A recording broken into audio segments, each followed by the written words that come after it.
Ladies and gentlemen, my name is Ellison Cruz, and I'd like to welcome you back once again to Bravely Default, where previously we made our way to the Harena ruins in pursuit of a couple of bandits that apparently have set up shop outside of the oasis, which, as you know, is currently the townsfolk of Ansheim's only way of really getting water. Otherwise, they're basically getting pinched by Cameron Profiteer Enterprise ship, and it's this whole conspiracy of things that hopefully we can get to the bottom of by going through the Harena ruins, which is weird.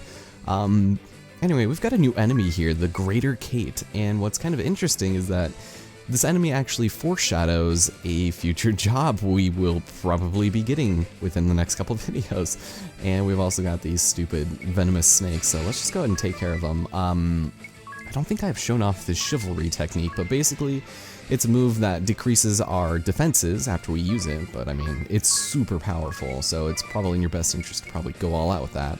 And off screen, I did manage to procure a new ability, the Black Magic of Blizzard, which, contrary to popular belief, deals minor water damage. Yeah, as opposed to ice or snow?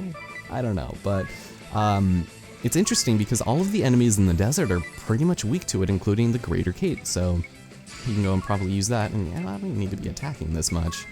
Okay, we'll go and Blizzard up again, and ring a bell. You can probably just finish him off with whatever. Stomp. And, oh great, he defaulted. Beautiful. 3 hits, 1 damage, and they didn't poison me for once. Anyway, it's a pretty good technique, because it usually crits, but as it didn't feel like it this time. Damn, that Greater Kate man. But no, both are weak points, and you're going down. Oh, apparently not. He's gonna defend and then probably pay to play, right? No, nothing? Okay, that was weird. I guess that guy has more health than we thought. He's gonna... Okay, so you use Gall to increase your critical hit rate, which is kind of a weird technique, right? I don't know. It might work in certain circumstances, just not necessarily for me. Anyways, no level ups. We'll probably get one in the next fight, actually. Alright.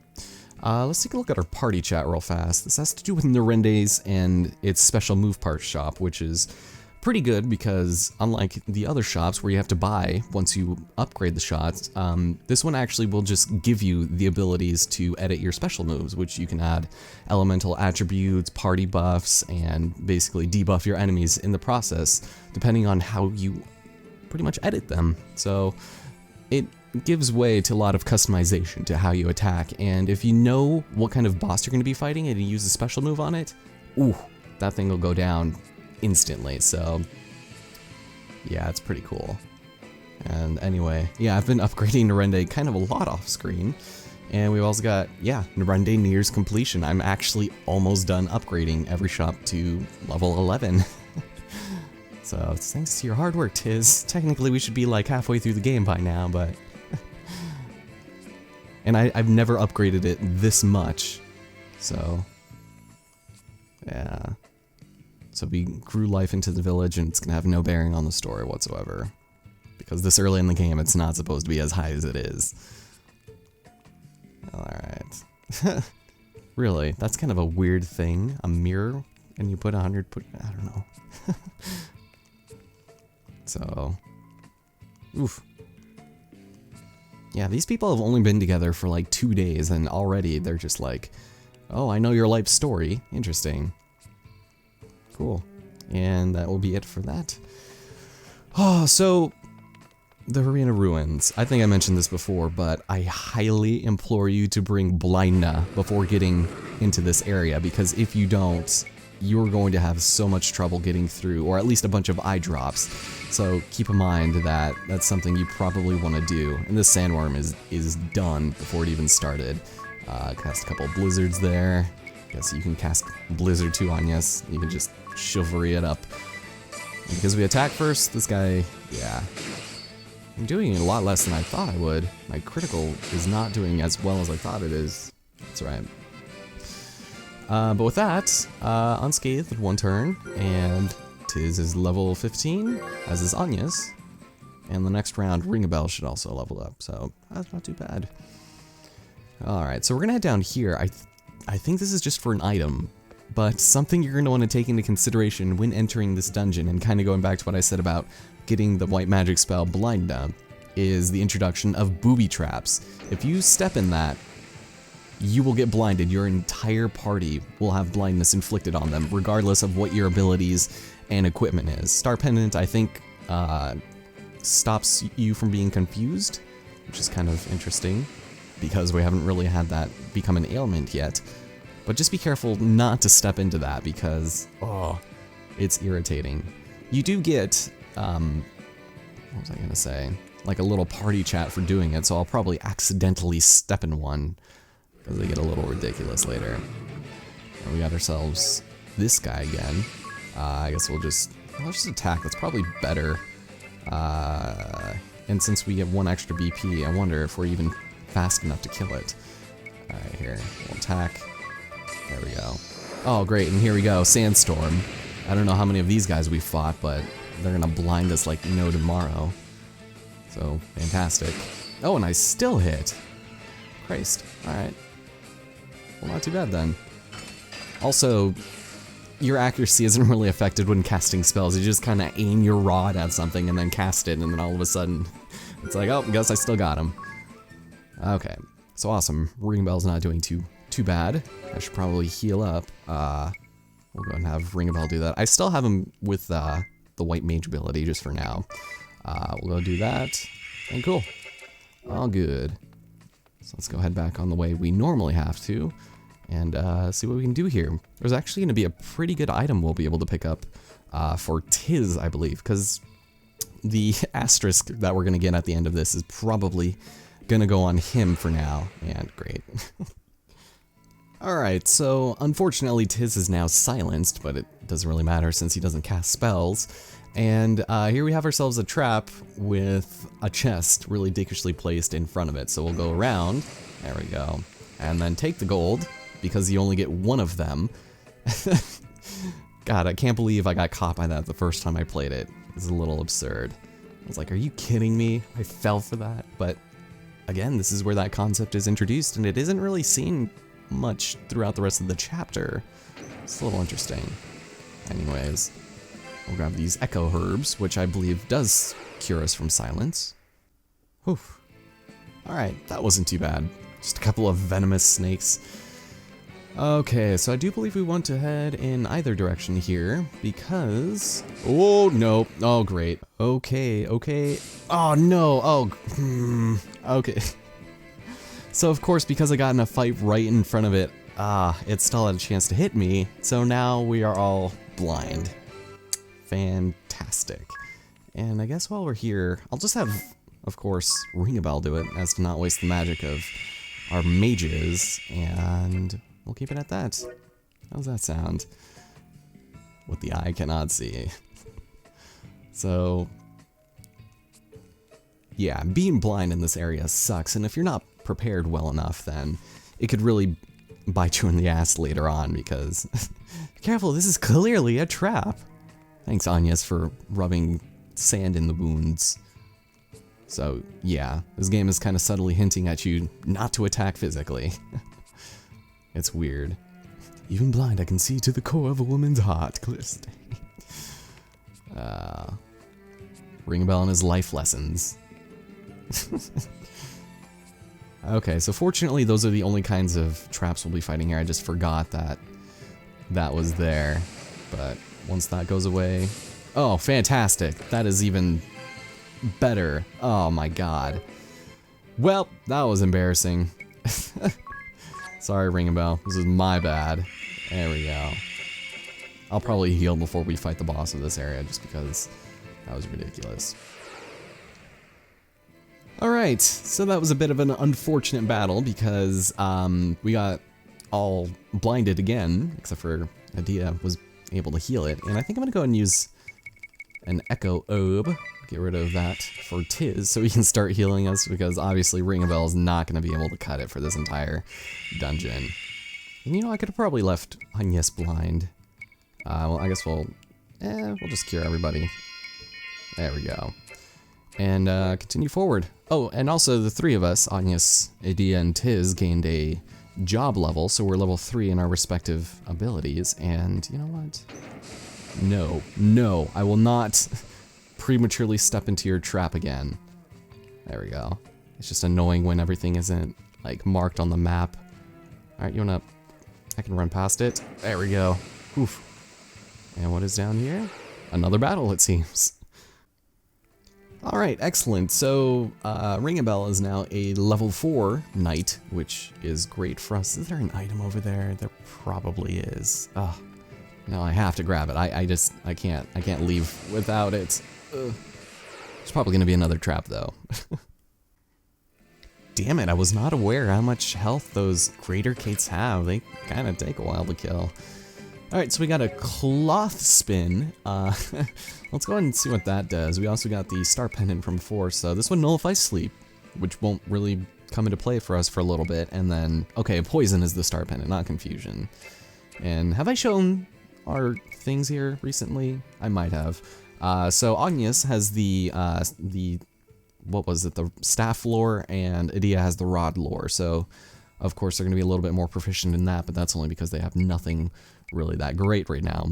And Issei no Kami, well, actually, I think we'll have an opportunity to get the upgraded version of this later. But unfortunately, it's a katana, and something that none of our characters currently are well versed in as far as jobs go, so that kind of sucks, but we'll get better equipment for our respective classes here soon. Especially when I show you what we have unlocked by our mystery adventurer. And I always just call him that. He just kind of strikes me as that type of fellow. Awesome. Thank you so much for getting poisoned there, Ring a Bell. Those goddamn snakes, man. I'm telling you what. So poison is still coming into great effect for us even later. But believe me, that's just something you're going to want in general. And where the hell am I? I guess we go down here. Oh, you know what? I remember this room. Okay, so... Oh wait, this isn't the one. Well, we head down here, and interestingly enough, this is something you probably want to pick up, and it might not seem readily apparent at first, but if you walk into the wall over here, you will be able to get into another fight. No, just kidding. Ring a Bell can just get poisoned again. No worries. But this will actually be a kind of a useful item for something we'll be getting in a little bit, because we got ourselves a thief's knife, and depending on what class you are, it is a dagger. It might actually come into great effect for us. Now, it's still one-handed, but it comes with the mug ability, which allows you to steal things, such as potions and pretty rare items, if you decide that that's something you want to go for. Nothing right now that's too important, but I might show it off here in a little bit. Anyway, time for another battle. Man, I love it when we get to go first, because then we just don't have to worry about getting attacked at all. Ether over there, and if we head down over here, we're actually almost done with this place. So here we've got the return of a blue chest that we cannot open until after chapter 6, I believe. Remember that that's there, because I will, or I will attempt to. And you know what? I've been cutting way too many of these, I think. Let's get a little bit of fun here. We'll go and attack some people. Greater Kate, you can go and die all of your health. We'll go and blizzard, I guess, everyone. The venomous snake only has like 240 health or something. But these Greater Kates have like over a lot. Like 500. And I've been defaulting with Ring a Bell because his prerequisite for being able to use his special actually makes us have to default multiple times. So I don't have to do that anymore. I'll just go and murder somebody, probably with some chivalry. Oh, also I got Ironclad, which increases your defense. I completely forgot to mention that. It costs magic, but I guess it might help. It's kind of a weird move. Just in general, the moveset of the knight is really unusual. You basically act like the maverick of the group because you put yourself in harm's way to save your other teammates, and I mean it's nice and all, but I don't know. Anyways, pay to play some more. Okay, so Venomous Snake will die here because he's a bitch. He's weaker than he was on the overworld, and this guy's gonna survive because he's just so much. We'll have So Agnes is the black mage. I'm trying to activate her special prerequisite, but because I'm wielding a staff, it's a little bit different, and I think I have to heal to use it, so it's a little weird. But that's how battles have been looking, so now this part is where it gets a little tricky, because we gotta run past all of these. And then up here, run past these. And I could have waited there, but I was impatient. We'll go and heal. Oh shit, that's gonna be a bad idea. Gotta move. There we go. And heal. I guess I could have waited, but I'm impatient, damn it. Okay. Whew. And run down here, and I think this is our last chest. Very nice. Our iron bow, yes, okay. So this is gonna be an item you're going to want to use here pretty soon. You know, that doesn't really bother me, except, oh my god, now I'm gonna get in a fight, and this is gonna be fantastic because I'm going to miss every shot. Yeah, we're gonna be getting a new ability here pretty soon, and this is silly. I'm just gonna run. We could try to run, and if you don't, then, well, god damn it, we're useless. Alright, you can do it! No, don't get poisoned though, god damn it, Tiz. Yeah, we're almost at the end of the dungeon, so I'm not particularly worried. Of course, we can't run away from the greater Kates. I can cast silence. Come on, you can do it, hooray! So it's kind of a funny, weird running in place animation to run. Alright, get over here, we need to at least get to the Traveler. Okay, we'll heal up. I think I'll just have Agnes do it. That might be a good idea. Okay, so since we'll be leaving here anyways, we'll go and poison her. There we go. Just to get some magic cast under our belt and get into one last fight before we finish off this area. If it feels like it's been a little bit longer, then I apologize. It's just kind of one of those weird circumstances. And wait, did I lose my... That's so weird. I think I lost my ability to do special. Interesting. Alright. Go and attack here, because... Oh, no, wait, I used it off screen. I forgot about that, so I could kill people faster. Whoops. Forgot about that. Because all Tiz has to do is use Brave, and that builds up his special gauge really quick. So here we'll go and Brave a couple of times here for Blizzard. And then go and finish him off. Oh. The knight in dented, grayed, rusted armor. Okay. Didn't poison us. That's a plus. Excellent. This next boss might be a little bit lengthy, so I might actually show off the SP power, the sleep points mechanic, and Bravely Second. It's kind of an interesting mechanic that works well in a multitude of ways, or I might use it on the boss after that, because that one might take a little while. Tiz gained a level, and we got an antidote. Beautiful. So that just about does it for this place. Here's our lovely Wanderer here. And oh, my friend AI data has been updated. Cool. Not something I use. Alright. So, if you want to take a look at some of the items we have, this might take a minute. So we have ourselves potions, high potions, and X potions, which restore 1500. Then we've got ethers, which are expensive as hell. Turbo ethers we haven't seen yet, and just basically what you would expect. Balsam is something that cures dread, which is not an ailment we've had to deal with before. And then remedy is basically your all-around full antidote. And also we've got the introduction of elemental attack items where you could throw them at the enemy and it deals a certain amount of damage. We have bomb arms. All of these things cost fire, ice, or water, I guess, and wind damage, but also we've got ourselves earth, and I mean, that'll come in for later, and they're expensive as hell, and the only reason why I have them is because my Nerende stores have been gifting them to me, so it's nice. We've got compound materials. We'll deal with these a little bit later, and that's for items. As for equipment, well, yeah, I'm not going to show the stats for this just because it'll just make me really sad that we can't get any of them, but if you could just take a good hard look at it, you might appreciate some of what we're seeing here. Oh, also we've got ourselves the outfits that literally change the appearance, which is kind of a weird thing that they cost a ridiculous, absurd amount of money. So yeah, it's pretty interesting. nothing we'll be able to afford for a very long time, but that does it for Bravely Default. Next time we're gonna play this and fight a boss, and that's probably all we'll have time for. I should probably heal before I do that, though. Actually, I don't have to heal. I'll have way more than enough. We'll see. I'll talk to you guys next time.